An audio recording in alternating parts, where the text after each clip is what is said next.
بسم الله الرحمن الرحيم الحمد لله رب العالمين الرحمن الرحيم مالك يوم الدين إياك نعبد وإياك نستعين اهدنا الصراط المستقيم صراط الذين أنعمت عليهم غير المغضوب عليهم ولا الضالين.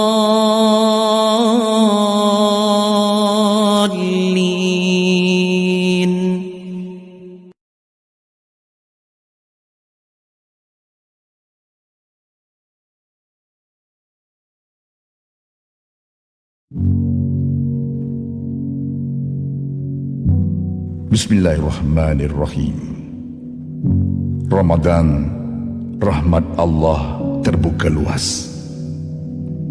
Bulan Ramadan, rahmat Allah segala-galanya terbuka luas. Berkatnya terbuka luas di mana-mana. Keredaannya terbuka sepanjang Ramadan. Keampunannya terbuka siang dan malamnya. Pahalanya mencurah-curah bagaikan hujan lebat. Ia diganda-gandakan dibandingkan di bulan biasa.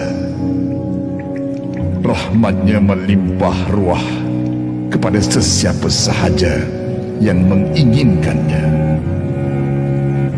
Tapi mampukah kita memperolehi itu semua? Layakkah kita mendapatkannya? Kitakah orangnya yang memperolehi keistimewaan itu? Kalaulah di bulan Ramadan itu lahir kita sahaja yang meriah, disambut pula dengan pesta makan minum, fikiran dan jiwa kita tidak pun berubah, maka keistimewaan Ramadan bukan untuk kita. Keistimewaan itu adalah untuk orang-orang yang bertakwa. Selepas asar 30 Disember 1998.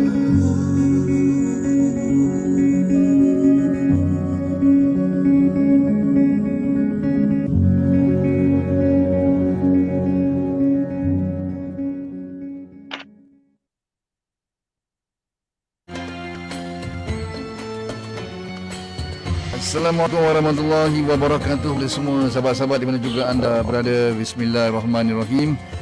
Alhamdulillah, bersyukur kita kepada Allah Subhanahu Wa Taala atas izinnya, atas limpah kurnianya. Kita dapat bersama-sama lagi pada semua sahabat-sahabat yang bersama-sama dengan saya pada pagi ini dalam tiga ruangan ataupun tiga channel yang saya kongsikan, iaitu mereka-mereka yang berada di Corong FM, sahabat-sahabat yang berada di RTS FM, sahabat-sahabat yang berada di Hub TV, saluran usahawan, radio digital usahawan yang pertama seumpamanya. InsyaAllah pada pagi ini sekali lagi kita akan bersama-sama dalam segmen Mantap Iman yang akan kita bawakan seperti biasa. Al-Fadhil Ustaz Abu Bazi Zulkarnain dalam kita berkongsi isu-isu yang akan kita bawakan itu dalam kitab yang kita bawakan itu sirah. Mudah-mudahan apa yang kita kongsikan pada pagi ini akan mendapat keridaan Allah Subhanahu Wa Taala, dan kita semua yang bersama-sama dalam program ini akan juga dapat pemerhatian ataupun fadilat daripada Allah Subhanahu Wa Taala. Setiap ilmu, majlis ilmu yang kita kongsikan pastinya akan dipayungi oleh para malaikat. Jadi sahabat-sahabat yang dikasihi, sahabat-sahabat yang disayangi, seperti biasa saya akan bawakan anda sekali lagi pagi ini insya-Allah. Assalamualaikum warahmatullahi wabarakatuh, Ustaz. Waalaikumsalam warahmatullahi wabarakatuh.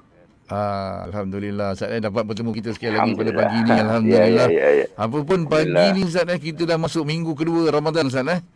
Betul. Alhamdulillah minggu kedua Ramadan. Di apa kalau biasa kita dalam hadis yang menyebut di awalnya rahmah, di tengahnya keampunan dan di fasa ketiganya itu pembebasan daripada api neraka. Jadi kita dah Ya, masuk betul. fasa yang kedua. Sekejap masa berlalu Ustaz. Masa kita pejam celik macam kita selalu katalah. Masa ni memang tak akan tunggu kita punya. Dia tak akan nak Ya, ya, tunggu ya. kita okey kejap dia tak ada dah. Kita yang Hmm. kena ikut peredaran, kena ikut. Kalau dulu-dulu masa kita kecil-kecil Zat, kalau bulan Ya. puasa kita rasa macam lama sangat nak buka puasa tu. Kalau daripada sahur tu nak buka puasa tu, saya rasa kalau tengok air yang mengalir depan rumah saya pun rasa sedap. Dia punya lama rasa berpuasa tu. Tapi Ya, ya, sekarang ni ya. Zat, makin lama kita dah makin berkurangan, puasa kita pun dah semakin cepat Zat. Jadi kita Betul. harapkan semua sahabat-sahabat kita dekat luar sana akan sentiasa dalam keadaan sihat Zat. Dan kita harapkan Amin, juga mereka, amin. keluarga mereka semua akan dalam keadaan yang sihat-sihat selalu. Jadi pagi ni Ustaz, seperti biasa kita akan berkongsi sekali lagi sirah yang akan Ustaz bacakan, dan juga kita akan kongsikan juga sedikit amalan-amalan sunnah yang kita lupakan, yang kadang-kadang kita tak perasan, amalan-amalan yang akan yang kita sering lupakan tu Ustaz. Jadi pada semua sahabat-sahabat InsyaAllah. di mana juga anda berada, Corong FM, RTS FM, di Hub TV, sama-sama kita fokuskan, dan pada semua sahabat-sahabat yang berada di pejabat maupun di rumah, sama-sama ambil kesempatan ini kerana kesempatan ini tak selalu datang, dan kesempatan yang ada dalam bulan Ramadan ini adalah kesempatan yang paling baik sekali, kerana ilmu yang kita kongsikan, majlis yang kita sertai ini akan dipayungi oleh para malaikat insya-Allah. Jadi sama-sama kita dengarkan perkongsian daripada Ustaz Al-Fadil, Ustaz Abu Bazi Zulkarnain insya-Allah. Silakan Ustaz. Bismillahirrahmanirrahim. Assalamualaikum warahmatullahi wabarakatuh. Nahmaduhu wa nusalli ala rasulihil karim amma ba'. Pertama sekali kita merafa'kan kesyukuran pada Allah Subhanahu wa taala, di mana kita semua masih lagi dapat mengecapi nikmat ke dalam kehidupan kita hari ini. Dan alhamdulillah kita masih lagi Allah Subhanahu wa taala letakkan di dalam agamanya yang mulia, di mana agama yang kita anuti pada hari ini adalah agama yang dijamin oleh Allah Subhanahu wa taala, bagaimana Allah Subhanahu wa taala firmankan dalam firman-Nya, inna dina 'indallahil Islam. Sesungguhnya agama yang sebenar-benar di sisi Allah Subhanahu wa taala hanyalah agama Islam. Jadi kita bersyukur pada Allah Subhanahu wa taala kerana Allah Subhanahu wa taala memilih kita. Allah Subhanahu wa taala meletakkan kita dalam agama yang Dia redai. Kerana Allah itu adalah pencipta kepada kita, pemilik kepada seluruh alam ini, dan Dia juga adalah tempat yang hanya kita semua makhluknya menyembah kepadanya. Baik, sebagai sambungan daripada apa yang kita bincangkan melalui kitab Ar-Rahiqul Makhtum, yakni kitab sirah Nabi sallallahu alaihi wasallam. Kenapa kita nak tahu tentang sirah Nabi sallallahu alaihi wasallam? Kerana nak mantapkan iman kita. Itu adalah segmen kita pada tahun ni, iaitu mantap iman, supaya kita tahu liku-liku yang dijalani oleh Nabi SAW untuk sampaikan Islam kepada kita pada hari ini, yang mana Islam yang kita semua maklumi adalah agama yang Allah SWT redai. Sampailah Allah kata dalam firman-Nya yang lain, wa may yabtaghi ghairal islami dina falan yuqbala minhu wa huwa fil akhirati minal khasirin. Siapa yang mencari agama, yang menuntut agama selain daripada agama Islam, falan yuqbala min, Allah SWT pasti tidak akan sekali-kali menerima apa yang dia anuti tadi. Wa huwa fil akhirati minal khasirin, dan di akhirat nanti mereka ini tergolong dalam golongan yang orang yang rugi. Jadi alhamdulillah, syukur kita kepada Allah Subhanahu wa taala. Dan pagi ini kita akan teruskan sambung tentang sirah Nabi sallallahu alaihi wasallam yang kita nak lihat sebelum kedatangan Nabi sallallahu alaihi wasallam, iaitu tentang keadaan masyarakat Arab sebelum kedatangan Nabi sallallahu alaihi wasallam, daripada segi sosial yang telah kita bacakan semalam, yang telah kita bincangkan semalam. Hari ini tidak melihat pula tentang keadaan ekonomi masyarakat Arab sebelum kedatangan Nabi sallallahu alaihi wasallam. Baik, apabila kita melihat apa yang telah kita bincangkan tentang sosial kehidupan masyarakat Arab sebelum kedatangan Nabi, yang mana mereka ini berpaksikan kepada hawa nafsu mereka. Yang mana golongan wanita menjadi golongan-golongan yang dieksploitasi. Dan bagaimana hubungan kekerabatan mereka dijaga dengan sungguh-sungguh yang disebut sebagai aswabiah. Sehingga yang zalim pun dibantu, yang dizalimi lebih-lebih lagi bagi mereka. Jadi dalam hal ini berlakulah apa yang berikutan daripada keadaan sosial yang demikian, maka apa yang berlaku memberi kesan kepada ekonomi. Yang dikatakan bahawa ekonomi masyarakat Arab adalah terkesan daripada faktor sosial yang kita telah bincang sebelum ni. Jadi hal ini menjadi lebih jelas bagaimana kita melihat orang-orang Arab ini meneruskan kehidupan mereka. Kehidupan mereka bergantung kepada perniagaan. Adapun perniagaan untuk pengembaraan perniagaan dengan tujuan berniaga tadi hanya dapat dijalankan dalam waktu-waktu bulan haram dalam Islam, dan sebelum kedatangan Islam ni dah ada 4 bulan haram, iaitu bulan Zulhijjah, bulan Zulqa'dah, bulan Muharram dan bulan Rajab. Jadi orang-orang Arab mereka gunakan kesempatan dalam bulan-bulan haram tadi untuk melaksanakan perjalanan perniagaan mereka. Kerana kalau mereka pergi dalam bulan-bulan yang bukan bulan haram, itu menjejaskan keselamatan dan keamanan mereka. Dalam bulan haram ni mereka tidak boleh berperang, tidak boleh berbunuh dan sebagainya. Jadi ada batasan-batasan yang boleh menyebabkan mereka ini boleh keluar. Sebab di bulan haram ini bermula daripada Zulqa'dah, Zulhijjah, Muharram ni adalah bulan orang datang untuk mengerjakan haji. Jadi dalam hal ini, pada bulan-bulan tersebut, aktiviti perniagaan dijalankan di pasar-pasar utama di semenanjung Tanah Arab, yang mana yang terkenal adalah pasar Ukaz, Zul Al-Majaz, Majannah dan sebagainya. Proses berlakulah dalam 4 bulan yang diharamkan ataupun disebut sebagai bulan-bulan haram. Dalam Quran ada sebut tentang bulan haram, minha arba'atun syuhur. Kemudian adapun tentang barang-barang ataupun produk-produk yang dikeluarkan oleh mereka. Kebanyakan dari aspek pembuatan produk atau barangan, masyarakat Arab tidak mempelopori bidang ini. Yang mana kebanyakan masyarakat Arab mereka ini terlibat dalam perusahaan jahitan dan ataupun tenunan, juga perusahaan mengawet kulit-kulit binatang. Yang mana perusahaan ini dipelopori oleh Arab di Yaman dan Hirah serta di bandar-bandar Syam. Apalah bagaimanapun, selain daripada aktiviti tadi, tenunan, lagi aktiviti perusahaan jahitan dan perusahaan mengawet kulit-kulit binatang itu, dapat juga aktiviti-aktiviti yang lain seperti peladangan, pertanian dan penternakan haiwan di semenanjung Tanah Arab. Dan kebanyakan aktiviti ini dipelopori oleh masyarakat ataupun kaum wanita dalam pembuatan pakaian mereka. Baik. Tetapi barang-barang yang diniagakan terdedah kepada peperangan dan persengketaan. Jadi, apa yang menjadi kesan kepada perkara ini ialah kemiskinan dan kelaparan adalah fenomena umum yang terdapat dalam masyarakat Arab. Inilah pentingnya menjaga keadaan sosial.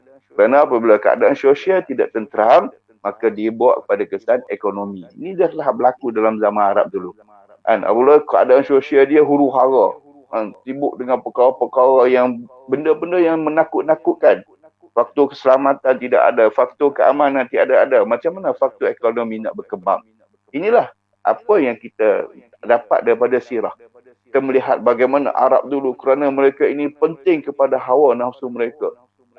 Bagaimana mereka ini penting kepada kekerabatan mereka ataupun kepada aswabiah mereka, maka bawa kesan pada ekonomi. Nak bergerak, nak berjalan, nak berjual pun takut. Sebab apa? Sebab tadi lah kesan-kesan daripada sosial tadi. Jadi dalam hal ini, kemiskinan dan kelaparan itu menjadi perkara yang umum bagi masyarakat Arab pada masa itu. Baik, kita lihat dah habis tentang keadaan ekonomi, kita masuk sikit dalam keadaan moral dan akhlak mereka. Jadi dari sebelum ni banyak perkara-perkara negatif yang kita telah lihat. Jadi dalam hal ini saya ada bertemu dengan seorang yang sedang mengkaji atau membuat kajian dalam PhD tentang insan ataupun manusia. Dia mengatakan dalam Quran ada Allah sebutkan tentang perkataan insan ni ada 65 tempat. Dan 58 daripada tempat-tempat yang Allah SWT sebutkan tentang insan adalah perkara-perkara yang negatif tentang insan. Jadi selebihnya itulah ada yang positif. Jadi dalam hal ini kita melihatlah apabila kita melihat kekurangan kita sebagai insan ni, kita kena berusaha bersungguh-sungguh supaya kita menjadi yang terbaik. Itu yang penting. Baik. Balik kepada aspek moral dan akhlak orang-orang Arab sebelum orang-orang semenanjung tanah Arab sebelum kedatangan Islam. Di sini walaupun adalah sikap-sikap yang buruk sebelum ni kita dengar, tapi mereka memiliki akhlak yang terpuji yang mengagumkan manusia. Dalam banyak-banyak yang keji sebelumnya, banyak-banyak yang negatif sebelum ni, rupanya ada juga yang positif, yang terpuji di kalangan mereka, iaitu tentang akhlak. Kat mana mereka ini terpuji? Pertama, sifat pemurah mereka. Yang mana mereka ini bangga dengan sifat pemurah yang ada pada mereka. Dan mereka berlumba-lumba untuk mengamalkan sikap pemurah ni. Ini Arab. Sampailah bahagian besar puisi mereka memuji sifat ni. Orang-orang Arab dahulu untuk mengangkat sesuatu kaum atau mengangkat sesuatu individu, mereka gunakan kaedah puisi. Mereka ciptakan puisi itu khusus untuk mengangkat satu kaum. Begitu juga kalau nak jatuhkan kaum tu, mereka juga ciptakan puisi. Sama ada kaum ke, individu ke apa, atau apa orang yang dia orang suka ke, mereka gunakan kaedah puisi. Jadi dalam hal sifat pemurah mereka, mereka letakkan sifat pemurah itu dalam puisi mereka. Mereka suka, mereka berlumba-lumba dalam mengamalkan sifat pemurah ini. Baik. Yang mana dikatakan bahawa kalaulah ada seorang tetamu datang dalam waktu panas ataupun dalam waktu sejuk, dan tuan rumah tu tak ada apa-apa kecuali seekor unta betinanya sahaja yang menjadi sumber kepada kehidupan dia dan keluarga dia, dia sanggup untuk menyembelihkan unta tersebut dan disajikan kepada tetamunya. Inilah tahap sifat pemurah yang ada pada masyarakat Arab pada waktu itu. Memang bagus betul lah. Dan tak ada sumber lain lah kalau untuk keluarga dia. Unta tu je. Tapi kalau ada tetamu yang datang kepada mereka dalam musim panas terik ataupun dalam musim sejuk yang melampau, mereka sanggup untuk sembelihkan unta tadi dan jamu tetamu yang datang. Baik. Kemudian, lagi sifat pemurah mereka. Yakni, mereka ni sanggup untuk menanggung wang tebusan yang banyak bagi mengelakkan berlakunya pertumpahan darah dan kehilangan nyawa. Kalau lah ada daripada kalangan kerabat mereka yang kena tawan dalam peperangan ke, kena tawan ke, buat benda-benda yang jahat kepada satu kabilah yang lain, kena tawan dan kena buat tebusan. Mereka sanggup kumpulkan duit daripada kalangan mereka dan bayar tebusan tersebut untuk melepaskan orang yang ditawan ataupun yang ditahan ini. Ni pemurah mereka dalam bab macam tu. Sehinggalah dikatakan bahawa khususnya para pemimpin dan ketua memuji perbuatan ini dan berbangga dengannya. Mereka puji orang yang bayar tebusan daripada kalangan kerabat mereka dan mereka bangga dengan apa yang telah diperbuat itu. Daripada sifat inilah, kesan daripada sifat pemurah mereka ini, sifat suka membantu mereka semua ini, mereka memuji hidangan arak yang disajikan kepada orang ataupun tetamu. Ini benda yang tak eloklah untuk kita hari ini. Ini bukan kerana memuji hidangan arak itu, tetapi ia adalah cara menunjukkan kemurahan hati mereka dan ia dapat menzahirkan kemuliaan diri. Bagi mereka arak tu menjadi tanda kemurahan hati orang yang bantu sama-sama mereka untuk melepaskan tawanan tadi dan juga bantu dalam menaikkan kemuliaan diri mereka masing-masing. Jadi bagi mereka itu ada mereka gunakan, mereka hidangkan hidangan arak tadi. Balik, sampailah mereka menyifatkan pokok anggur umpama sikap pemurah dan araknya adalah pancaran kepada sikap pemurah tersebut. Jadi dalam hal ini mereka letakkan arak tu juga dalam puisi-puisi mereka untuk memuji orang-orang yang pemurah tadi. Baik, seterusnya sikap pemurah juga. Antara sikap pemurah juga ini, mereka terlibat dalam perjudian kerana mereka melihat itu adalah satu cara untuk menzahirkan sikap pemurah pula dah. Mereka berjudi, mana apa? Ini nak tunjukkan sikap pemurah mereka. Mereka tak simpan duit dalam poket. Mereka letak atas meja judi mereka. Nak tunjukkan murah tak murah sifat mereka sampai tahap tu. Sampai tahap berjudi pun dikira sebagai orang yang pemurah. Baik. Mereka sebenarnya menggunakan keuntungan daripada hasil judi untuk memberi makan kepada golongan miskin. Itu tujuan mereka. Berjudi itu untuk apa? Untuk kumpulkan duit dan bagi makan pada orang miskin. Adapun kelebihan keuntungan yang diperolehi dari perjudian juga biasanya diperuntukkan untuk orang-orang fakir dan miskin. Dalam hal ini, kita mendapati bahawa Al-Quran tidak menafikan manfaat arak dan judi sebagaimana yang disebutkan dalam Al-Quran. Ini sebelum mengharaman total judi dan arak tadi. And yas'alunaka 'anil khamri wal maisir, ada ayat dia. Ini benda haraman arak dan judi, and dia kan ada peringkat-peringkat dia dulu. Sampailah peringkat innamal khamru wal maisir wal ansab wal azlamu rijsum min amali syaitan. Ini total lah haram. Niat yang sebelum tu ada. Peringkat yang kedua itu, pada keduanya ada dosa. Yas'alunaka kul fihi ma ithmun kathiru wa manafi'u linnas. Pada keduanya ada dosa besar dan ada pula manfaat bagi manusia, tetapi dosa keduanya lebih besar daripada manfaatnya. Ini Allah Ta'ala lah larang. Ini dah sebelum total datang tentang pengharaman judi dan arak ni. Bila datangnya ayat innamal khamru wal maisir wal ansab wal azlamu rijsum min amali syaitan.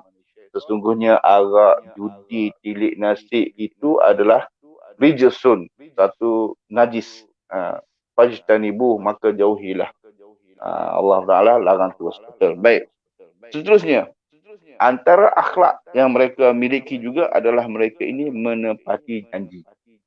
Tadi pemurah. Kat yang pertama pemurah. Hasil daripada pemurah, mereka minum arak. Hasil daripada pemurah, mereka berjudi.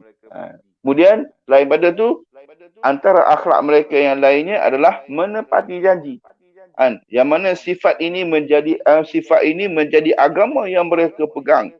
Mereka tidak malu untuk membunuh anak-anak lelaki dan menghancurkan rumah-rumah mereka apabila mereka telah berjanji untuk melakukan hal yang demikian. Ini kuat janji dia. Mereka betul-betul pegang pada janji. Sebab itulah kalau kita melihat bagaimana apabila perjanjian dalam perjanjian antara orang Yahudi dengan Nabi SAW. Apabila orang Yahudi langgar janji, Nabi tu pergi serang. Kuat pegang betul-betul janji. Nabi halau, pergi kepung, halau mereka keluar. Bani Khuzair, dalam satu peperangan tu, saya tengok nama tu. Sama Nabi pergi kepung dan Nabi halau Yahudi itu. Sebab apa? Mereka ni telah membantu orang luar untuk datang menyerang Madinah pada waktu itu. Baik. Terusnya, sifat lain yang ada dalam diri mereka adalah menjaga kemuliaan diri dan kedudukan serta menghindarkan diri daripada menerima kezaliman dan penghinaan. Yang mana kesan daripada sifat ini, mereka menjadi begitu berani, cemburu dan lebih beremosi apabila menerima provokasi. Tak boleh nak cabar. Sebab apa? Mereka jaga betul kedudukan mereka dan mereka jaga betul kemuliaan mereka. Supaya mereka tidak dizalimi dan mereka tidak dihina. Sampailah kalau ada yang buat provokasi pada satu-satu kabilah, serang terus. Balas terus. Itu keadaan mereka. Mereka jadi berani. Mereka jadi cemburu. Jadi pasal apa? Pasal mereka pantang dicabar. Ni, sikap orang Arab ni, mereka ni pantang dicabar. Sebab apa? Nak jaga kemuliaan diri dan juga nak jaga kedudukan mereka. Baik. Seterusnya, peperangan boleh berlaku berkali-kali demi maruah diri. Mereka tidak kisah jikalau diri mereka dikorbankan untuk tujuan tersebut. Letakkan kemuliaan itu mengatasi daripada segala-galanya. Mati pun tak boleh. Jangan kemuliaan itu dijatuhkan oleh golongan yang lain. Sebab mereka pegang kuat pada kabilah-kabilah mereka. Baik, seterusnya. Masyarakat Azab memiliki keazaman yang kuat. Sekiranya mereka bertekad untuk melakukan sesuatu yang mulia dan dibanggakan, tidak sesuatu pun yang dapat menghalang. Mereka berani mengambil risiko untuk merealisasikannya. Ni sifat yang baik pada orang Arab, tekad mereka sangat kuat. Apabila mereka rasa nak buat, dan benda tu bagi mereka adalah buat sesuatu yang mulia, mereka akan terus buat. Tak ada bertangguh-tangguh. Ini sikap yang baik. Dan dalam Islam pun kita digalakkan untuk melakukan perkara yang sama. Faiza azamta fatawakkal 'ala Allah. Kamu berazam atas sesuatu, tawakkal 'ala Allah. Gerak. Kita rasa benda tu tidak mengganggu, tidak menjolek menjatuhkan kita punya maruah. benda tu batu perkara yang baik, benda tu benda yang memang perlu dibuat, teruskan. Azamta fatawakkal ala Allah, maka berserahlah diri kita pada Allah, buat apa yang baik kita nak buat. Tambah macam sekarang ni, zaman-zaman yang akhir-akhir ni terlalu pendek masa, sama ada masa tu sendiri ataupun masa hidup kita juga terlalu pendek. Kalau ada benda-benda yang kita nak buat, yang benda tu nampak baik dan kita rasa kita boleh buat, silakan. Tiru ala barakatillah, jalanlah dengan penuh keberkatan daripada Allah, buat je. Jangan bertangguh-tangguh lagi. Macam kita nak buat program ni lah, kita buat je. Ada masa dia buat. Kalau ada halangan tu, tak boleh nak buat apa lah. Alhamdulillah, benda ni boleh berjalan. Tak apa. Apa pengisian kita buat juga, teruskan. Inilah apa yang ada pada orang Arab dahulu. Sikap mereka yang baik, yakni apabila mereka bertekad untuk lakukan sesuatu, mereka akan buat dengan jayanya. Orang nak cakap apa, cakap lah, itu cerita lain. Mereka tak kisah benda tu. Selagi benda tu nampak betul dan perkara tu betul, buat, insya-Allah Allah akan bantu. Faiza azamta fatawakkal ala Allah. Apabila kamu berazam, tawakkal ala Allah, serahlah diri kita kepada Allah Subhanahu wa taala. Allah yang uruskan segala perkara yang lainnya, insya-Allah. Baik. Yang kelima, mereka juga dikenali dengan sikap santun, sabar dan tidak tergesa-gesa dalam melakukan sesuatu perkara. Mereka memuji sifat ini, tetapi terdapat segelintir sahaja orang Arab yang mengamalkan sifat ini kerana mereka lebih berani dan kehadapan dalam perkara yang membabitkan peperangan. Ada juga kalangan orang Arab ni bagus, yang sabar, dan mereka ini tidaklah terburu-buru dalam melakukan sesuatu. Tapi kebanyakannya hanya sedikit yang ada sifat-sifat macam ni. Ini orang Arabnya. Baik, seterusnya, mereka memiliki sifat yang berunsurkan sifat Arab Badui yang tulen dan tidak terkesan dengan pengaruh kemodenan dan penipuan serta manipulasi pihak luar. Antara kesan daripada sifat inilah mereka berkata benar dan mengutamakan sifat amanah serta tidak tertipu. Ini masyarakat dulu. Mereka tak kisahlah moden tak moden pun, mereka akan duduk dalam keadaan mereka selesa dengan keadaan macam tu. Yang ini mereka tidak terpengaruh dengan kemodenan. Apabila benda ni mereka tak pengaruh, mereka ada sifat amanah dan mereka ada sifat tidak menipu. Jadi dalam hal ini kita melihat inilah keadaan-keadaan masyarakat Arab sebelum kedatangan Nabi SAW. Maknanya terbahagi pada dua tadi. Segi sosialnya ada masalah, segi akhlaknya alhamdulillah. Jadi dalam hal inilah menjadi faktor terpilihnya masyarakat Arab untuk menggalas tanggungjawab menyebarkan Islam dan memimpin umat Islam, umat manusia keseluruhannya. Allah yang menciptakan manusia, Allah yang menjadikan manusia, dia tahu mana yang sanggup untuk terima risalah dia. Maka Allah pilih masyarakat Arab, Allah pilih salah seorang daripada orang Arab, iaitu Nabi kita, Nabi Muhammad SAW, untuk menggalas risalah, untuk menyebarkan agama sampailah kepada seluruh alam hari ini, yang mana berbilion-bilion manusia telah menganut agama Allah Subhanahu Wa Taala ini, iaitu agama Islam. Sebab Allah tahu kenapa Allah pilih masyarakat Arab. Kerana kita tengok tadi, berapa sifat-sifat yang mulia daripada mereka. Mereka ada sifat pemurah. Mereka ada sifat apa lagi? Mereka ada akhlak menepati janji. Mereka ada sifat menjaga kemuliaan diri. Dan mereka menjaga kedudukan diri. Mereka ada sifat keazaman yang kuat. Mereka ada sifat santun, sabar dan tidak tergesa-gesa. Dan mereka juga tidak terpengaruh dengan benda-benda asing yang datang. Jadi mereka tetap dengan pendirian mereka dan mereka boleh bawa agama itu sampailah pada hari ini. Alhamdulillah, syukur kita pada Allah Subhanahu Wa Taala, yang mana dengan sikap-sikap yang baik, sifat-sifat yang baik yang kita nampak dalam apa yang kita baca daripada sejarah ini, agama tersebar ke seluruh alam sampailah pada hari ini. Jadi syukur kita pada Allah Subhanahu Wa Taala di atas perkara ini, dan inilah antara akhlak dan sifat orang Arab yang memberi manfaat dalam hal ini yang boleh membawa kepada kita kebaikan pada hari ini. Alhamdulillah. Dan saya serahkan kembali kepada sahabat saya, Wiji Ruslan ataupun Wiji Ares, untuk statement yang seterusnya. Wallahualam. Okay, Alhamdulillah Ustaz. Kalau kita lihat perkongsian yang Ustaz telah kongsikan kepada kita semua sahabat-sahabat, di mana juga anda berada pada pagi ini, semoga semua dalam keadaan yang sihat-sihat selalu. Alhamdulillah, ada yang sedang kerja, ada yang tag saya meeting dah nak jalan ni, dia kata tak apa, meeting tu meeting, dunia pun dunia juga. akhirat Kesihatan pun juga. akhirat juga Ustaz Ya, kita betul. kena seimbang insya-Allah. Mudah-mudahan kita pakai earphone. Teknologi sekarang ada kan. Pakai earphone Ya. dengar tanpa penglihatan pun tak apa. Sebab kita ni manusia biasa kan, kita pun khilaf dengan apa juga yang Allah kita kan di dunia ni kan, dengan tugasan dan sebagainya. Kita pun faham. Jadi Ustaz bila kita cerita Ya, tentang betul. kejadian ataupun peristiwa-peristiwa dahulu kala, bila kita Ustaz buka sirah yang kita kongsikan dalam sirah Ar-Rahul Maktum ni, yang menceritakan tentang bagaimanakah kejadian manusia sebelum datangnya Islam. Yang kita tengok sifat-sifat orang-orang Arab pada ketika itu, yang Ustaz kata mereka juga punya sifat-sifat baik yang ada dalam diri mereka walaupun dalam keadaan zaman jahiliah, mereka membunuh sana membunuh sini, melakukan perkara-perkara yang tak masuk akal kadang-kadang tapi mereka masih ada lagi sifat yang Allah kurniakan kepada mereka, sifat-sifat baik yang membuatkan Islam itu terkembang sampai sekarang ni. Kenapa macam Ustaz kata tadi, kenapa Nabi Muhammad sallallahu alaihi wasallam itu dipilih daripada golongan orang Arab? Dan kenapakah orang Arab itu dipilih, diangkat sebagai bangsa yang menjadi salah seorang dari mereka Nabi akhir zaman Muhammad sallallahu alaihi wasallam. Jadi itulah dia Ustaz.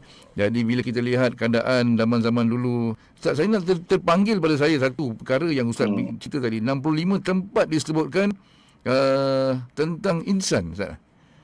Bila disebutkan tentang 57 atau 58 kejahatan yang ada.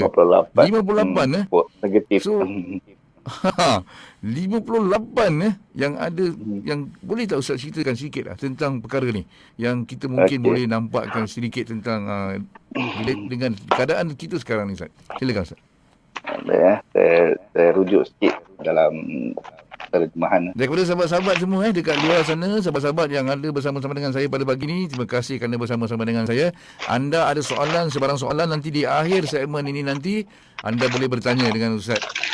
Ada permasalahan dari segi apa juga kehidupan kita sekarang ni, yang mungkin ada yang anda tak berapa nak faham, yang mungkin anda rasa-rasa curiga, yang mungkin anda rasa-rasa nak bertanya, anda boleh bertanya nanti di akhir segmen kita bersama dengan Ustaz dalam segmen Mantap Iman ini. Okey Ustaz, silakan Ustaz. Okey, saya nak kongsi beberapa sifat manusia lah yang dikatakan sebagai negatif sikit lah. Sebenarnya untuk kita nampak dan kita atasi benda tu sebenarnya. Kenapa disebutkan negatif? Sebab benda tu kita tahu benda tu negatif, kita cuba ubah jadi positif.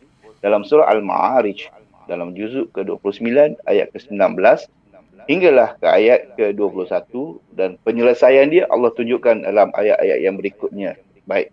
Dalam hal ini Allah Subhanahu wa taala berfirman, ayat 19, innal insana khuliqa halu'a idza massahu syarru jazua wa idza massahul khairu manu'a.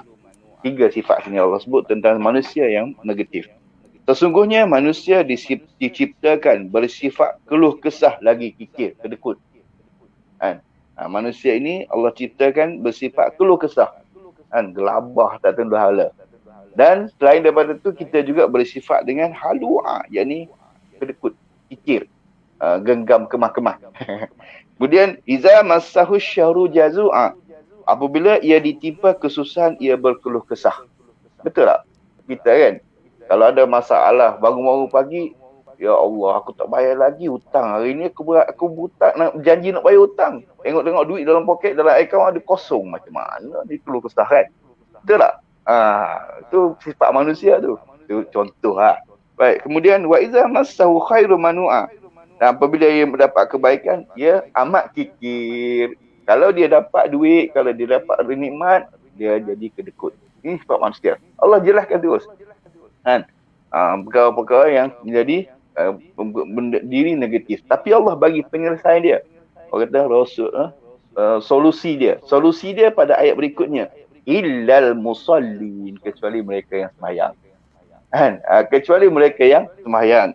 Kemudian sembahyang cara mana? Alladzina hum ala salatihim daimun, yang mana mereka ini tetap mengerjakan solatnya, iaitu solat dengan secara beristiqamah.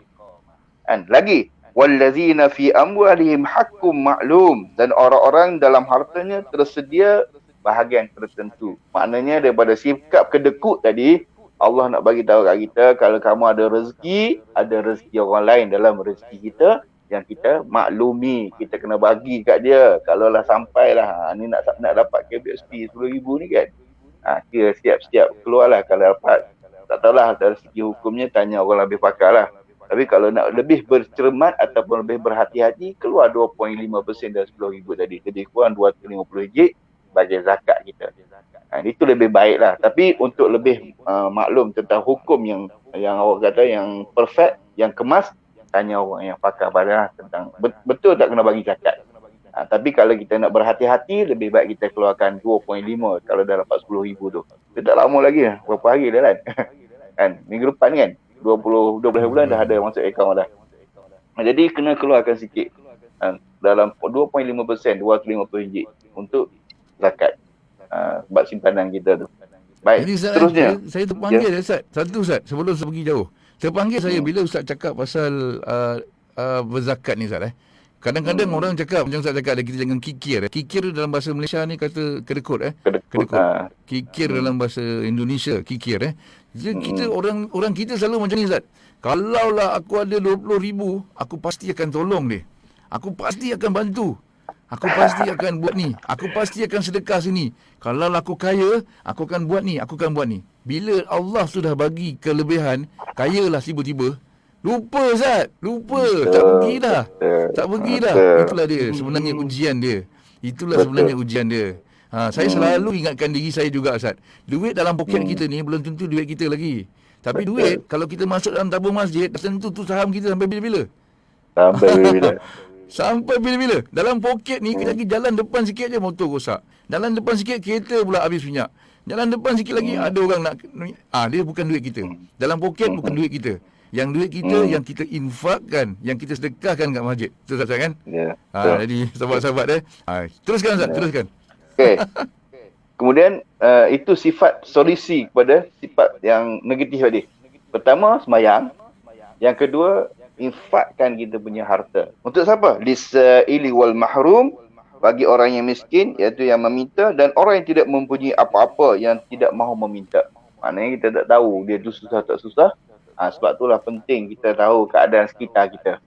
Siapa yang susah, siapa yang tak susah. Kadang-kadang orang susah dia segan nak minta. Itu penting. Pentingnya kita tahu orang sekitar kita. Kita kenal orang sekitar kita, dan dalam Islam sendiri pun dia suruh kita kenal 40 kiri kanan, bahkan depan kan, kita punya jiran. Sebab nak tahu keadaan ekonomi faktor dia, apa-apa masalah dia. Lagi, penyelesaian dia lagi. Wallazina yusaddiquna biyaumiddin. Kenapa kita buat macam tu? Kenapa kita perlu solat? Kenapa kita perlu tunaikan hak-hak orang lain? Kerana orang-orang kita adalah nak termasuk orang-orang yang mempercayai hari pembalasan.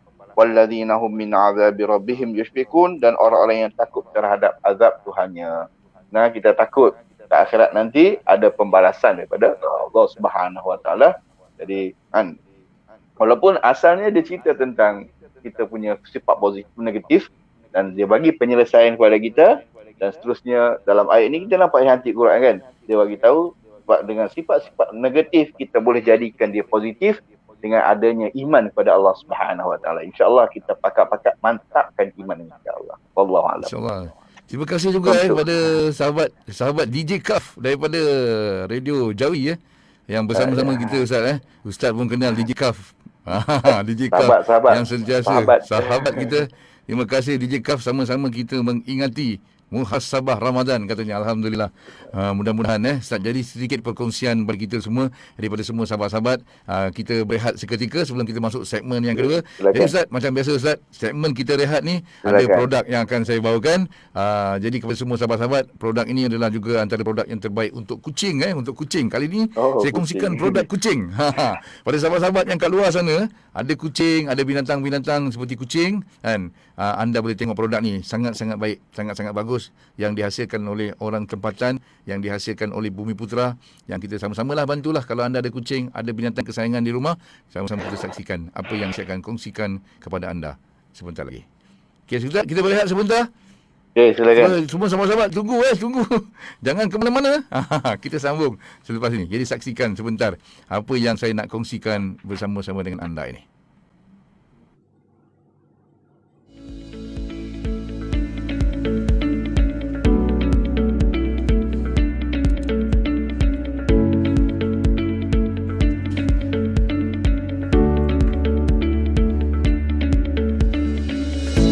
Cara penggunaan semburan Nano Silver Plus.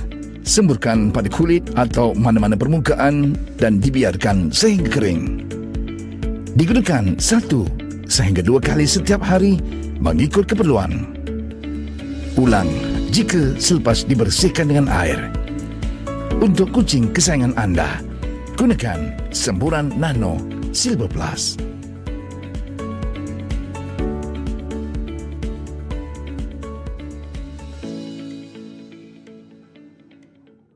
Rumah kita ada berapa ekor pusat, Dek? Lupa kami. Rumah tu ada 16. Ui, 16. 16 Ada ekor. 16. Kaya ada 2 ibu mengandung lagi. 2 ibu mengandung, pusat mengandung. So, tadi kami dapat info pusat mengandung pun boleh pakai juga produk tu sebenarnya. Boleh menyehatkan lagi lah. Ibu pusat ialah yang mengandung ialah. Tapi benar lah yang pakai yang imun ya, untuk imun ya, nya pun mengaktifkan pusat ya. Sebab area pusat kami sebabnya sakit lah, mungkin sebabnya sakit lah. Okey. Nya kemurungan kali, macam pergi ke ujung-ujung. Seorang-seorang menyendiri lah. Stres, Lepas macam saya stres. makan tu, nya okey, nya aktif balik. Sebab ya kita mau beli balik Super Pendocat Plus tu lah. That's why kami noya lah. Daripada kami nunggu kawan kami memang lambat lagi lah. Gedung ada tu, Yes. kita dah noya tu, mulai sistem tu, pada tunggu lagi. Beli teruslah. Beli berapa ikat tadi, Chef? Beli 1 set dulu lah.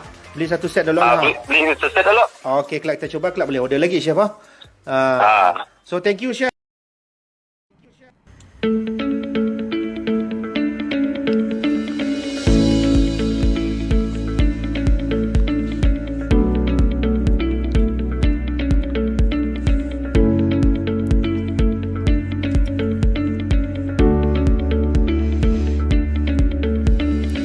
Cara-cara penggunaan tonik Supreme Booster untuk kesihatan umum kucing. Untuk anak kucing, gunakan dos 0.25 ml. Untuk kucing sederhana, gunakan dos 0.5 ml.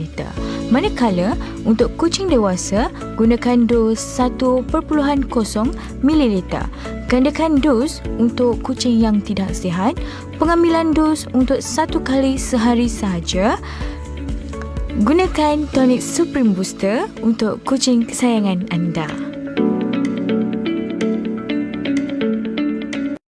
Sebenarnya kami dah pakai tu dalam last month. Okey. Dah last month, so dah habis stok. Kami beli pun daripada kawan. So, soalnya pergi kat Selanjung ya. So, nya yang introduce. Oh, okey. Dah pakai sebenarnya sebab pusat kami nya pun mata yang baik. Macam blender lah. Oh, okey. And then ada 3-4 ekor ya, badannya kena kesak-kesak. Oh, kesak. Kena gigi kesak, so berkurap. Ya, kami nak try. Oh, nak try yang ni, yang booster ya?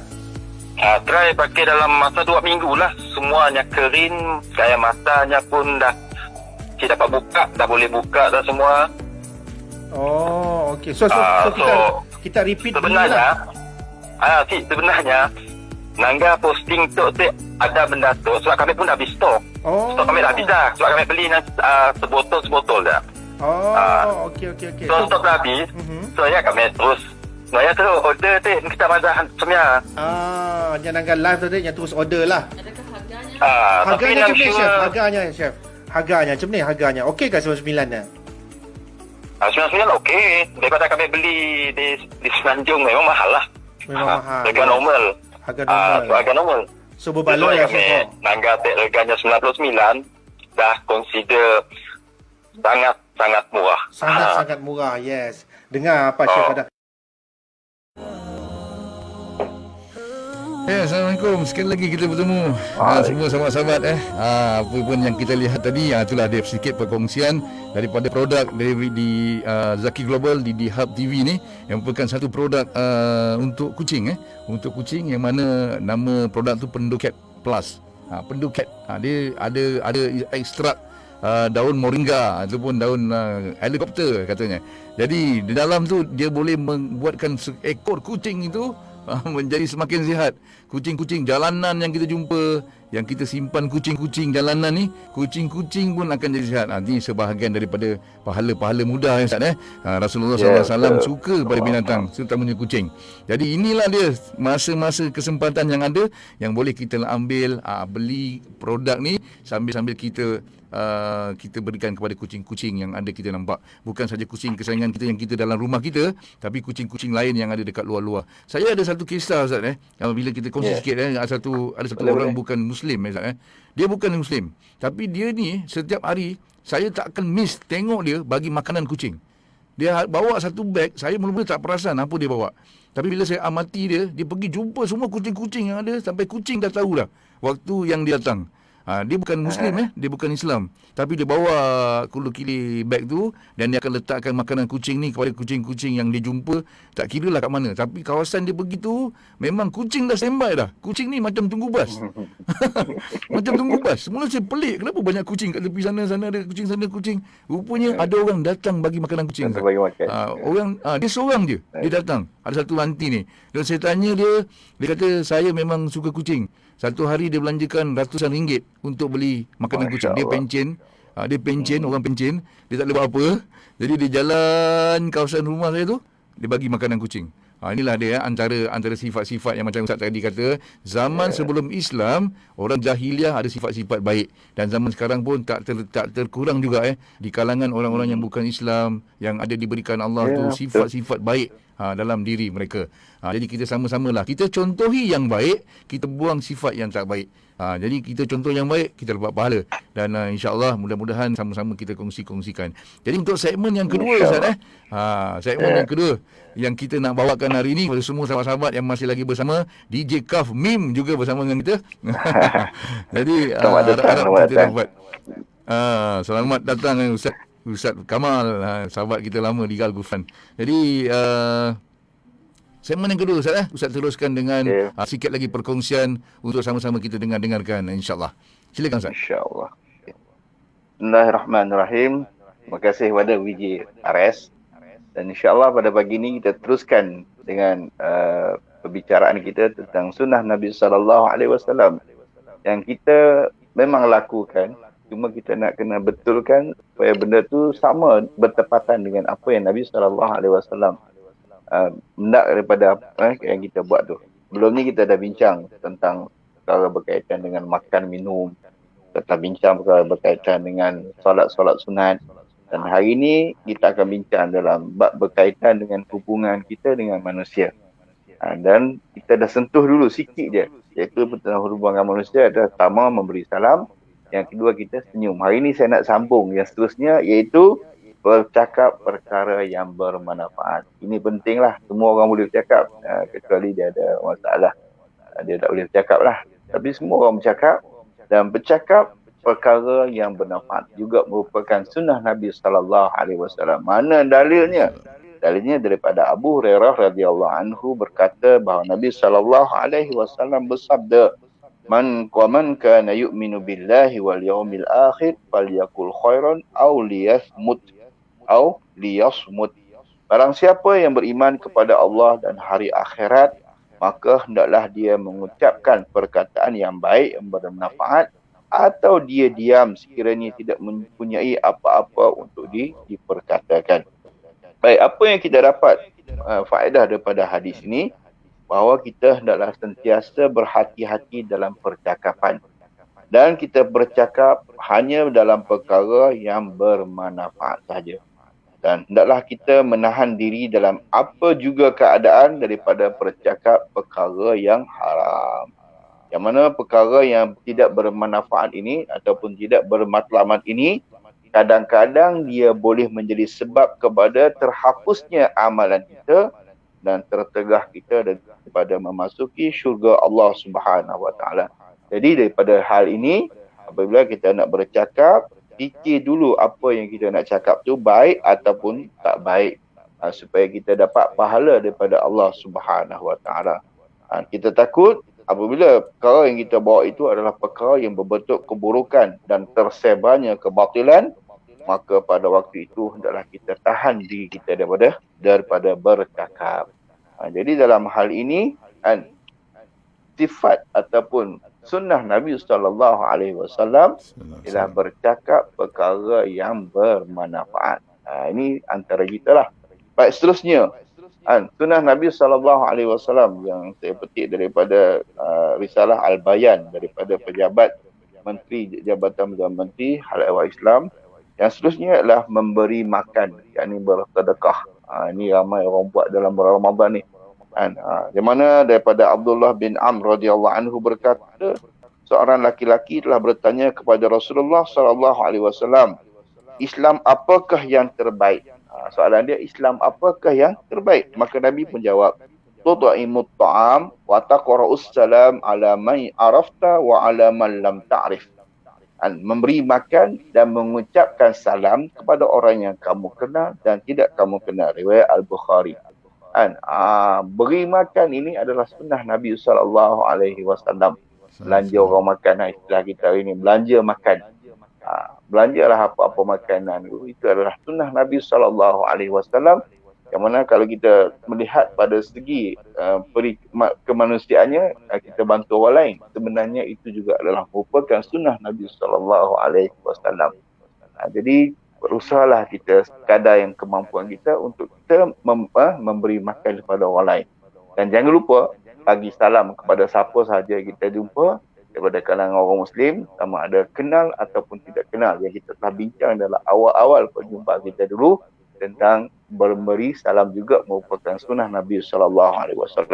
Baik, saya nak sambung seterusnya, iaitu sunnah juga ialah kita bersalaman.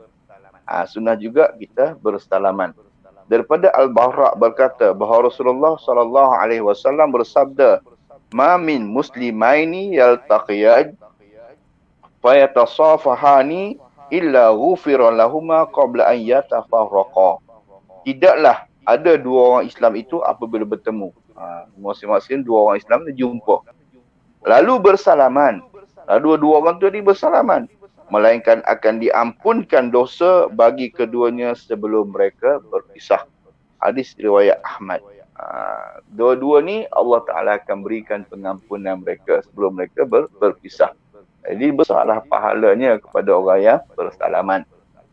Sekarang ni timbul masalah lah dalam keadaan COVID ini. InsyaAllah lepas daripada dah settle semua, dah keda semua, COVID ni kita salam balik. Hari ni mungkin ada masalah sikit untuk bersalaman. Ada orang yang boleh terima kita bersalam, ada yang tak boleh terima, kita raihkanlah pandangan masing-masing. Dan kita tunjuklah bagaimana isyarat untuk bersalam sebagaimana yang kita buat hari ini. Letakkan tangan kita kat dada dan senyum dan ucapkan salam. Ini adalah salah satu cara untuk kita menunjukkan isyarat kita juga bersalam. Kalau orang tu hulur tangan, terimalah tangan dia. Ambil tangan dia. Kalau kita hulur, dia ambil, alhamdulillah lah.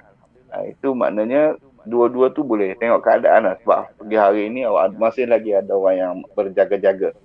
Kita pun berpegang pada hadis la dirara wala jangan kamu beri hadis dia, maksudnya mafhumnya, jangan kamu mendatangkan mudarat dan jangan ambil mudarat dan jangan mendatangkan mudarat pada orang lain. Jadi dalam hal ini cara yang kita dah tahu semua, letakkan dekat kita punya tangan kita kat dada kita dan kita senyum dan kita bagi salam. Itu juga mudah-mudahan simbolik kepada bersalaman. Kalau dah boleh salam nanti, salamlah sungguh-sungguh. Jadi macam setengah orang kalau di Arab, kalau belajar ke Arab tu, orang Afrika dia lebih-lebih pula salam. Dia nak suruh bunyi juga pop. Paling kuat lagi pop. Kena pula kawannya kecil-kecil, pom, bunyi pop. Janganlah buat macam ni, kan sakit. Jadi ni itu pulang masing-masing lah. Ada uruf ataupun keadaan setempatnya. Baik, terusnya. Seterusnya ialah mendoakan orang yang bersin. Juga merupakan sunnah Nabi SAW sebagaimana hadis dan datang daripada Abu Hurairah radhiyallahu anhu, sabda Nabi SAW, "Idza atasha ahadukum falyakul alhamdulillah wal yakul lahu akhuhu aw sahibuhu yarhamukallah fa iza qala lahu yarhamukallah falyakul yahdikumullah wa yuslihu balakum." Apabila salah seorang daripada kamu bersin, maka hendaklah dia menyebut alhamdulillah. Segala puji bagi Allah. Maka hendaklah saudara atau sahabatnya menyebut, yarhamukallah, jawab kat dia balik, doakan kat dia balik. Dia kata alhamdulillah, doakan kat dia. Kita yang dengar dia doa kat dia. Apa dia? Semoga Allah merahmati kamu. Sekiranya seseorang itu mendoakan kepadanya orang yang bersin dengan yarhamukallah, maka orang yang bersin tadi jawab balik, yahdikumullah wa yuslihu balakum. Semoga Allah memberi petunjuk kepada kamu serta memperelokkan urusan kamu. Hadis riwayat Bukhari. Maknanya tadi mendoa dalam bersin. Orang bersin dia mula-mula dia kata alhamdulillah. Kemudian orang yang dengar kata yarhamukumullah. Kemudian orang bersin berjawab balik, yahdikumullah wa yuslihu balakum. Itu keadaan dia. Baik, yang terakhir untuk hari ini, sunnah Nabi SAW ialah ketika menguap. Apa kita nak buat ketika menguap? Nak lepas azan juga? Nak buka mulut azan juga? Tak. Ada kaedah dia. Nabi SAW ajar ketika menguap yang merupakan sunnah Nabi SAW, iaitu daripada Abu Hurairah radhiyallahu anhu bahawa Rasulullah SAW bersabda, at-tatha'ubu minasyaitan fa idza tasa'aba ahadukum falyaqzim mastata'. Maksudnya menguap itu daripada syaitan. Barang siapa yang menguap, maka hendaklah dia menahannya sedaya upaya, yakni sedaya mungkin. Yakni jangan bagi menguap. Ataupun dengan meletakkan tangan dan merapatkan mulutnya. Letakkan tangan kita. Apabila kita menguap, letakkan tangan. Tutup tangan kita. Ataupun kalau boleh tutup mulut. Kalau nak menguap sangat, buka. Tapi tutup dengan tangan kita. Tapi ada kaedah. Yang ni tak tahulah. Sama ada daripada hadis ataupun daripada apa, saya tak pasti. Tapi kalau orang lelaki dia kata kat belakang. Kalau orang perempuan depan. Wallahualam lah. Itu mungkin adab lah. Ataupun mungkin adat. Wallahualam saya tak tahu. Tapi yang sebenarnya Nabi kata tutup mulut kita. Tutup mulut kita. Apabila kita menguap. Ini merupakan sunnah Nabi SAW. Mudah-mudahan beberapa yang kita bincang pada hari ini, pertama tentang bercakap perkara yang bermanfaat, bersalaman, kemudian doakan orang yang bersin dan juga menguap setelah memberi makan. Itu ada sunnah-sunnah daripada Nabi SAW. Mudah-mudahan kita dapat amalkan dalam kehidupan kita. Wallahualam. Saya serah kembali kepada sahabat saya, WDRS. InsyaAllah, terima kasih banyak-banyak Ustaz. Jadi ada beberapa tips ataupun amalan sunnah yang sering kita kadang-kadang lupa dan kadang-kadang kita buat tapi kita tak tahu tu amalan sunnah Ustaz. Saya tersentuh satu Ustaz. Bila Ustaz cakap tentang bercakap perkara-perkara yang bermanfaat ni Ustaz. Bila bercakap perkara-perkara yang bermanfaat ni, zaman sekarang ni orang dah kurang bercakap dah. Orang lebih kepada teks. Lebih kepada teks dalam WhatsApp, dalam Instagram. Kadang-kadang disebabkan oleh satu teks je yang boleh menghuru-harakan semua. Keluarga pun boleh huru-hara Ustaz. Bukan setakat kawan-kawan. Keluarga berpecah belah disebabkan oleh teks je. Benda pendek je. Aku tak suka kau. Padahal kalau kita dari segi percakapan mungkin ada tonasi yang lebih bagus kan. Aku tak suka kau lah sebabkan macam ni. Tapi bila dalam teks kita tak tahu tonasi orang macam mana, apakah yang cuba nak disampaikan, kita pun sentap dah huru-hara Ustaz. Kan? Zaman-zaman akhir-akhir zaman ni lah. Okey kan? Betul lah. Bila Ustaz cakap tentang yang kedua, bila beli makanan, kita suka kita berikan kepada beri makan kan. Macam kita pernah bincang lah Ustaz kan. Kita cakap dulu bila kita beri makanan, kadang ada orang ni yang suka riak, ada orang yang suka menunjuk-nunjuk. Lebih-lebih lagi bulan Ramadan ni, aku dah bagi hari ni 10 masjid. Aku dah bagi hari ni 5 surau. Okey, tolong ambil gambar aku sikit. Aku nak upload dalam Instagram. Nak upload kat dalam ni yang aku dah bagi kat semua-semua surau. Bukan, mungkin niat dia tu tak ke situ. Tapi bila dari segi orang cakap, bila dia dah bercakap Ustaz bila dia dah bercakap, dia dah menunjukkan yang sesuatu ni, dia dah tunjukkan tu macam mana Ustaz rasa benda macam ni macam mana Ustaz? Perlu di luar macam mana? Kalau boleh kebaikan ada yang perlu dipertontonkan, ada kebaikan yang perlu disimpan. Kan? Kalau kita niat supaya orang lain ataupun kita niat supaya memberi galakan kepada orang lain buat benda yang sama, alhamdulillah. Itu boleh. Dan diharuskan kita buat perkara itu. Kiranya kita berniat untuk menunjuk dan untuk mempersendakan orang lain ataupun memberi macam hinaan kepada orang lain, itu haram hukum dia, tak boleh. Itu tak boleh lah. Tak bagus lah. Dan amalan kita takut habis rezekinya. Tapi kalau niat tadi baik, kan, maknanya janganlah gambar banyak sangat. Kalau gambar pun, ni semua tempat nak ambil gambar. Semua sudut nak ambil. Orang kata semua angle lah kan. Semua angle semua nak ambil. angle. Tak bagus lah. Kalau setakat 1-2 gambar, itu sekadar apa? Satu sekadar Galakkan lah. sebagai galakkan pada orang lain, itu boleh. Cuma kalaulah tadi untuk benda yang menunjuk dan sebagainya, memang niat dah tak kena. Tapi kalau boleh elakkan lah. Paling baik kita dapat elakkan benda tu, supaya jangan ada tipu daya syaitan. Kita takut. Satu lagi Ustaz memang Satu lagi Ustaz. ya, Tahu, betul. teruskan dulu Ustaz. Teruskan. Okey, Teruskan dulu. kita Okey, satu takut lagi Ustaz. Bila kita cerita okey. ha. Terus dan Silakan, dulu. Okey. Dan Bila dulu. kita tengok, bila Ustaz cakap tadi ada 1, 2, 3, 4, 5, 6 perkara. Dan seterusnya bila kita cerita pasal menguap ni Ustaz, menguap ni kita kadang-kadang secara spontan Ustaz. Secara spontan dia menguap. Kita tak tahu bila kita nak menguap. Tapi Betul, apa betul. yang saya rasa, saya nak bertanya sikit lah Ustaz. Dalam masjid, dalam surau, kadang-kadang jemaah kita ni, ada yang jenis macam mana tau. Bila dia menguap tu, tengah solat ni, dia boleh Ustaz, dia sebenarnya kadang-kadang bukan mengejutkan. Kadang-kadang yang orang cakap yang melatah Ustaz. Nasib baik kat sebelah tu pakcik tu tak melatah Ustaz. Kalau pakcik tu melatah dekat sebelah tu, saya tak tahu lah apa jadikan solat. So macam mana Ustaz? Mungkin ada antara penonton, kita punya pendengar-pendengar ni yang menguap berbunyi macam tu bila kira orang tengah solat, kita menguap dengan keadaan spontan, kita berbunyi macam kat rumah. Ingat kita tak ada orang. Rupanya kita ada dalam masjid. Macam mana Ustaz? Tadi kan Nabi dah ajar kita kan, sama tahan. Nabi suruh tahan kan. Tahan takap yang boleh kita tahan. Kan takap mana boleh kita tahan tentang menguap. Sebab menguap ni dia ada tanda-tanda dia kita nak menguap. Dia ada tanda dia tak akan datang secara mengejut. Dia ada tandanya. Cuba kita tahan. Sebab Nabi dah ajar tadi kan. Itulah sunnah Nabi, tahan. Kalau tak boleh tahan juga, tutuplah mulut. Dengan cara beradab lah. Dengan cara beradab, kita tutup mulut kita supaya tidak menjadi gangguan pada orang lain lah. Macam tadi lah. Nabi ajar sebenarnya benda tu, tahan dulu. Tahan.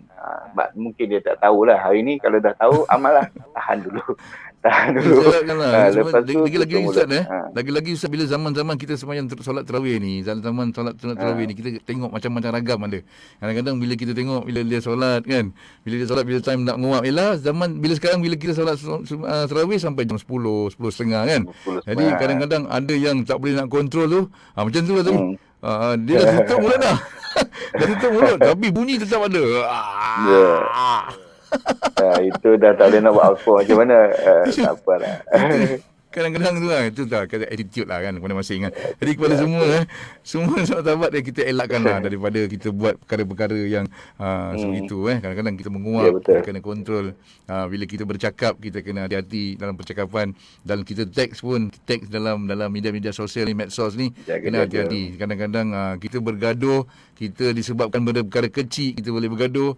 Kita disebabkan oleh perkara yang remeh-temeh je. Kita zaman sekarang orang sentap banyak Ustaz. Dalam kata-kata orang sekarang ni orang panggil sentap. Dulu orang kata merajuk. Sekarang ni sentap. Sikit sentap. Tak boleh angkat mesej. Tak angkat mesej sentap. Tak jawab mesej sentap.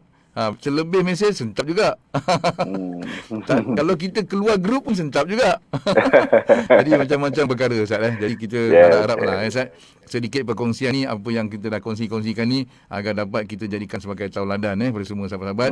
Dan ada soalan yang anda ingin ajukan, saya harap anda tulis di ruang komen, boleh kita kongsikan. Jadi untuk rumusan Ustaz hari ni dalam kita punya perkongsian hari ni, harap Ustaz dapat rumuskan sedikit daripada sunnah-sunnah yang kita kongsikan, daripada kisah-kisah yang kita bawakan. Saya harapkan semua sahabat-sahabat yang dekat luar sana pun dapat ilmu yang sama-sama kita manfaatkan ni. Silakan Ustaz.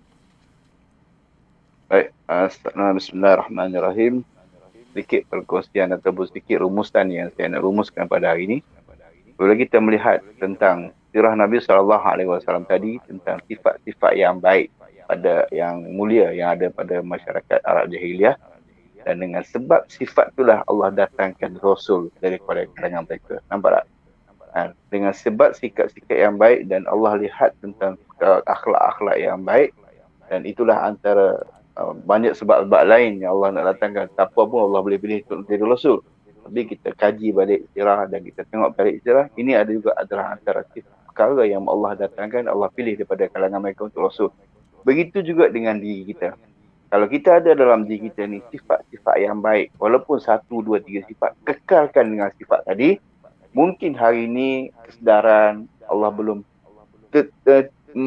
keluarkan daripada diri kita. Suatu masa nanti Allah akan keluarkan daripada diri kita. Sebab itulah tempat yang terakhir yang Allah nak akan kira kita di akhirat adalah kita punya masa nak meninggal, masa kita nak mati, ataupun orang sebut sebagai husnul khatimah tadi. Jadi kekalkanlah sifat-sifat yang baik ada diri kita, dan insya-Allah dengan sifat-sifat yang baik ada dalam diri kita tadi, Allah akan beri hidayah kepada kita, Allah akan berikan petunjuk kepada kita, Allah akan ubah diri kita. Kalaulah kita sebelum ni tak tahu apa-apa, Allah akan jadi kita orang yang berilmu. Kalau sebelum ni kita jauh daripada Allah, mudah-mudahan dengan sifat yang kita ada hari ini, yang kita kekal dengan sifat kebaikan, Allah lihat dan Allah jadikan kita orang yang lebih dekat dengan dia, insya-Allah. Mudah-mudahan Allah Subhanahu Wa Taala kekalkan sifat-sifat yang baik dalam diri kita, dan mudah-mudahan kita boleh buat sifat-sifat yang baik itu sehinggalah ke akhir hayat kita, dan Allah jadikan kita berada dalam husnul khatimah. Wallahu alam. Assalamualaikum warahmatullahi wabarakatuh. Terima kasih Lan. Waalaikumsalam warahmatullahi wabarakatuh. Jadi kepada semua sahabat-sahabat jadi tak ada soalan, insya-Allah kita sama-sama pohonkan kepada Allah Subhanahu Wa Taala agar perkongsian kita ni akan terus kita dapat manfaatkan seminggu 3 kali. Insya-Allah kita akan adakan perkongsian minggu ni sekali lagi pada hari Sabtu nanti, insya-Allah pada jam 10 pagi. Jadi kepada semua sahabat-sahabat yang ada, kongsi-kongsikan ilmu yang sedikit cuma ini, masa yang sedikit cuma ini kita peruntukkan untuk diri kita dan untuk orang sekeliling kita, orang-orang yang kita sayangi. Jadi sebelum kita berundur diri, sekali lagi saya pohon Ustaz untuk sama kita doakan untuk semua sahabat-sahabat kita ada di kalangan kita yang diuji dengan kesakitan, ada di kalangan kita yang ibunya, ayahnya diuji dengan kesakitan, keluarganya diuji dengan kesakitan, diuji dengan pelbagai lagi ujian lagi dekat hari raya ni. Ada juga yang tak ada kerja, ada juga yang sekarang fikirkan Ustaz. Kadang-kadang kita ramai orang kita yang sedang fikirkan apa yang nak buat esok, nak makan petang ni apa, duit dah tak berapa nak cukup. Jadi kita sama-samalah doakan agar mereka semua sahabat-sahabat kita ni akan dipermudahkan setiap urusan mereka, diberikan kesihatan kembali, insya-Allah. Ustaz, silakan Ustaz. Insya-Allah. Bismillahirrahmanirrahim. Alhamdulillahirabbil alamin, wassalatu wassalamu ala asyrafil anbiya'i wal mursalin wa ala alihi wa sahbihi ajmain. Allahumma ja'al dinana dinan Nabi Muhammad sallallahu alaihi wasallam, wa islamana islamal muslimin, wa imanana imanal muqinin, wa salatana salatal khashin, wa amalana a'malal salihin, wa niyyatana niyyatal mukhlisin, wa dhunubana ya Allah dhunubal mustaghfirin, wa du'aana du'a'al mutaqabilin, wa hayatana hayatal ulama, wa mautana bi mauti syuhada, wa adkhilna jannata ma'al abrar. Allahumma waj'alna min ibadika dzakirin asyakirin al-qanitin as-sabirin, waj'alna min ibadikal muqarrabin. Allahumma waj'alna indal musibati minas sabirin, waj'alna indal ni'mati minasy syakirin. Allahumma inna nas'aluka al-huda wat-tuqa wal-'afafa wal-ghina. Allahumma inna nas'aluka ats-tsabata fil amr wa 'azimata rushd wa syukra ni'matik wa husna ibadatik. Nas'aluka lisanan sadiqa wa qalban salima wa khulqan mustaqima. Allahumma zirna wa la tanqusna, wa akrimna wa la tuhinna, wa a'tina wa la tahrimna, wa athirna wa la tu'thir alaina. Allahumma rabbana la tuzigh qulubana ba'da idh hadaytana wa hab lana min ladunka rahmatan innaka antal wahhab. Rabbana zalamna anfusana wa illam taghfir lana wa tarhamna lanakunanna minal khasirin. Rabbana hab lana min azwajina wa dhurriyyatina qurrata a'yun waj'alna lil muttaqina imama. Rabbana atina fid dunya hasanatan wa fil akhirati hasanatan wa qina adzaban nar. Sallallahu ala sayyidina Muhammad wa ala alihi wa sahbihi ajma'in. Subhana rabbika rabbil izzati amma yasifun, wa salamun alal mursalin walhamdulillahi rabbil alamin. Amin amin ya Allah, amin amin ya Rahman, amin amin Rahim. Sekali lagi saya bagi pihak Mantap Iman segmen Mantap Iman ingin mengucapkan jutaan terima kasih, ribuan terima kasih kepada Fadil Ustaz. Semoga perkongsian yang kita lakukan ini bukan saja dapat memantapkan iman kita, memantapkan iman keluarga kita, memantapkan iman semua sahabat-sahabat kita, generasi-generasi yang akan datang insya-Allah. Jadi sekali lagi saya ucapkan terima kasih sekali lagi Ustaz atas perkongsian pada hari ini. Mudah-mudahan kita dapat jumpa lagi hari Sabtu nanti dalam segmen Mantap Iman. Kita semua agar kita terus memantapkan iman kita. Ingatlah bahawa masa yang berlalu tidak akan kembali lagi. Mungkin Ramadan ini Ramadan yang terakhir kita. Jadi sama-sama kita mantapkan iman kita. Jadi kami di segmen Mantap Iman mengucapkan selamat berpuasa kepada semua. Salam Ramadan Al-Mubarak. Selamat bertugas kepada mereka yang bertugas. Lakukan tugas sebaik yang mungkin, seikhlas yang mungkin. Jauhkan diri daripada maksiat, jauhkan daripada perkara-perkara yang tidak disukai oleh Allah Subhanahu Wa Taala. Senang dia nak hidup senang senang nak masuk syurga, senang juga nak masuk neraka. Jadi kita mantapkan iman kita. Mudah-mudahan kita jumpa lagi. Saya akan tinggalkan anda semua dengan selawat tafrijiah nanti. Semoga kita sama-sama amalkan juga selawat tafrijiah. Terima kasih sekali lagi Ustaz. Assalamualaikum warahmatullahi wabarakatuh. Mantapkan iman. Amin.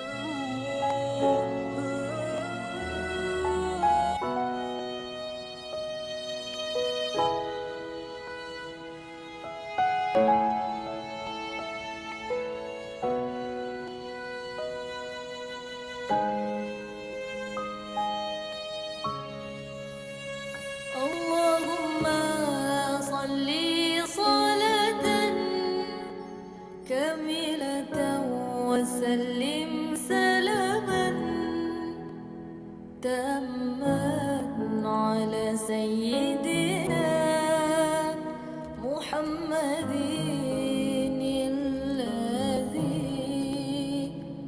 تنحل به العقد وتفرج به الكرب وتقضى به الحوائج وتنال به الرغائب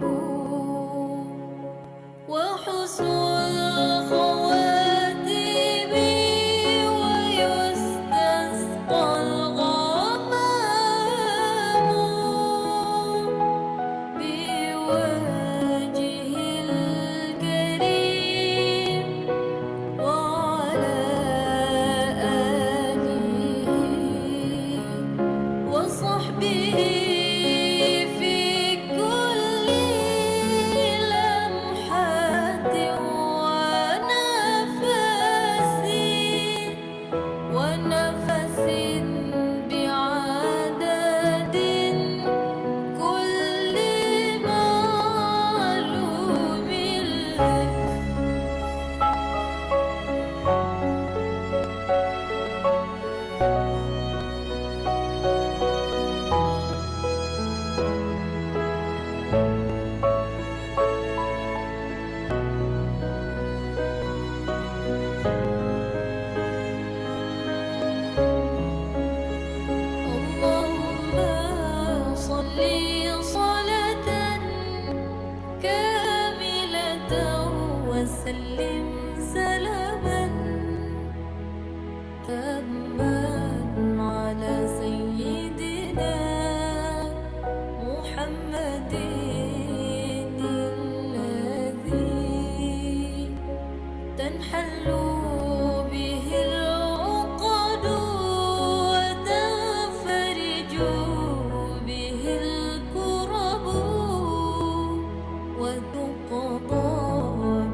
Bismillahirrahmanirrahim. Ramadan, rahmat Allah terbuka luas. Bulan Ramadan, rahmat Allah segala-galanya terbuka luas. Berkatnya terbuka luas di mana-mana. Keredaannya terbuka sepanjang Ramadan.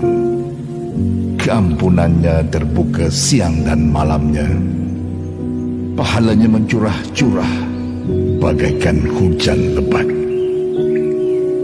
Ia diganda-gandakan dibandingkan di bulan biasa. Rahmatnya melimpah ruah kepada sesiapa sahaja yang menginginkannya. Tapi mampukah kita memperolehi itu semua? Layakkah kita mendapatkannya? Kitakah orangnya yang memperolehi keistimewaan itu? Kalaulah di bulan Ramadan itu lahir kita sahaja yang meriah, disambut pula dengan pesta makan minum, fikiran dan jiwa kita tidak pun berubah, maka keistimewaan Ramadan bukan untuk kita. Keistimewaan itu adalah untuk orang-orang yang bertakwa. Selepas asar 30 Disember 1998.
Bismillahirrahmanirrahim. Ya Allah, Ya Muhaimin, Ya Aziz, Ya Jabbar, jadikanlah sebaik-baik usia kami pada penghujung usia, dan jauhkanlah kami dari perbuatan maksiat, bermalas-malasan, dan perbuatan sia-sia. Jadikanlah sebaik-baik ilmu amal perbuatan kami setiap saat, dan dalam akhir-akhir amal perbuatan kami. Tambahkanlah ilmu kami agar kami mensyukuri batas nikmat-Mu, serta bersabar atas musibah, cubaan dan takdir-Mu. serta tambahkanlah amal kami untuk meningkatkan takwa dan iman dimanapun kami berada. Tetapkan kami untuk selalu berada di tempat-tempat yang Engkau berkahi, tempat-tempat yang baik, tempat-tempat yang Engkau redai, dan jadikanlah kami selalu sibuk dengan berzikir dan selalu ingat kepadamu setiap tempat dan waktu. Ya Allah, Ya Rahman, Ya Rahim, Kau ampunilah segala dosa-dosa dan kesalahan kami, dosa-dosa istri dan suami kami, dosa-dosa orang-orang tua kami, dosa-dosa anak-anak kami, cucu-cucu kami, dosa-dosa sahabat-sahabat kami. Dan peliharkanlah kami, jauhkanlah kami semua dari kehinaan dunia, kehinaan akhirat, serta jauhkanlah kami dari siksaan api neraka-Mu. Masukkanlah kami ke dalam syurga-Mu, syurga yang paling tinggi tanpa hisab. Dan matikanlah kami dalam keadaan husnul khatimah. Kau mudahkanlah lidah kami untuk menyebut kalimah-Mu, La ilaha illallah Muhammadur Rasulullah. Amin, amin, ya Rabbal Alamin.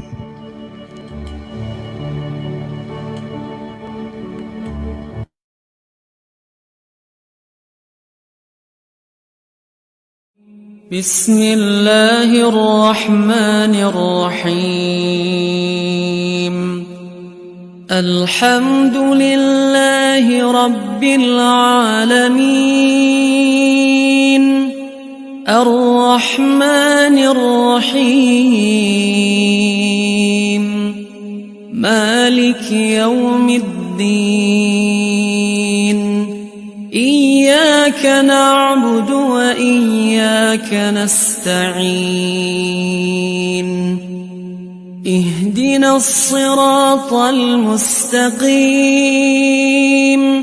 صراط الذين أنعمت عليهم غير المغضوب عليهم ولا الضالين